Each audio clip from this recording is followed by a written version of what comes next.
Anybody else before we move on? Who committed this crime?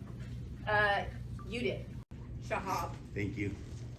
Thank you for and that. you gained access using a city councilman.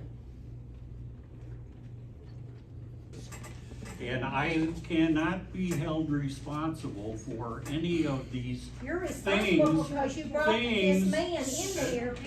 one person at a time.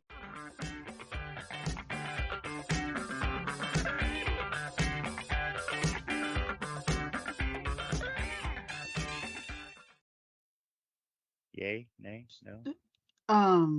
I'm just, it was very cool. Yeah. That was very cool. But you see, this is the stuff I was trying to talk about. Yeah, exactly. See, Nia Mar's playing like she don't know. See, that's good. Yeah. Yeah, that's good. She keeping her cover. She like Mr. She Robot actually going got, to going and working as just a little quiet security consultant during the day, at night, busting people and exposing them, I'm dying. having a cop showing up. But no, but yeah. she, So yeah. it's like it's scary how easy it is. But imagine if I were to just use like and Kali is like really cool. Like there's a lot of cool tools in Kali. It's got its own social engineering toolkit where I mean you can hide stuff that is very quiet and it's very portable.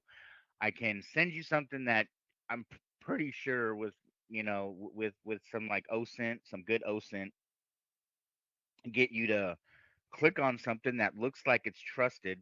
You won't even know that there was anything wrong with it because it's all done in the background and it will like kind of hijack already running processes. So it uses what's called as like living off the land. There's a term for lull boss, living off the land, where you're basically using the host machines or your target machines um, its own environment, stuff that it's is normal to its system. Um, you click on this document. I'm waiting. I'm on my end. I've got I opened up a little server that I'm listening on a certain port. I mean, I busted out Python and I got my port listening for your connection. You connect to me and now I have access to your machine. See, it's one thing to like try to get into a person's home network by going through their router. That's harder because you'd have to like hack their router, you'd have to go in, do some port forwarding. There still may be like some security in place where it doesn't allow certain kind of connections. But the thing about firewalls is it's like it's like um it's like the guy that collects or the woman that collects your ticket at a sporting event. You can't get into the sporting event unless you get your ticket, but it don't care who's leaving. And it's the same way with like network traffic. When you want to go look at the web, the firewall don't care. It's like, yeah, well, I'm letting everything come out because it's coming from within your private network. So it's already kind of feeling like this everything is trusted. So a reverse shell is just simply you on your end saying, "Hey, I want to talk to you," without you knowing you even wanted to talk to me because I'm so cool. And See, then that's once I just, have that, once yeah. I have that connection, then I go in and I'm doing all this stuff on your end. I'm going in and I'm using the command line to curl and download documents. I've already got the stuff set up on my own side. I'm ready. I'm waiting, and then oh yeah, you guys can't see anymore. But yeah, I go back to my image But that upload. that is the crazy. That's the crazy scary part is being Yeah, able to get into someone else's system and do those things to them. And yeah. it's like I don't have any questions. I'm just kind of back in why I've stopped watching those cyber hacking Well, shows. Nia Mars kind of like did me a solid by introducing the first half of how this stuff is Mm-hmm. actually done. I go through a VPN. I use proxy Totally opened it chaining. up for you. Yeah, I use a VPN. I use proxy chaining and Tor, the Tor browser. Um, I upload my picture that has absolutely no personal identifiable information because I've stripped all the metadata from it. I've only curated what I wanted to put into it.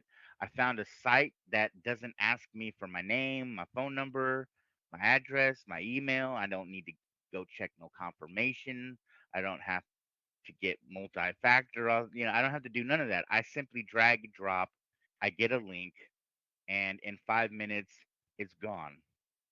And Well, and you even if have to you wonder were, what that image website has to do. What are they doing in the background too?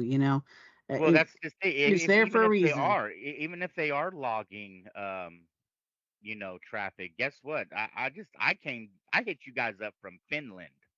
My Tor, like the cool thing about VPN and then that Tor is that what they see is an IP address from somewhere else, Yep. and it goes to at least three. Like that's the minimum is three. And if I'm doing it on my computer, I'm first gonna establish how I'm gonna do. Like if I wanted to do it, and I know I wouldn't get, like, it would be very hard to trace it back.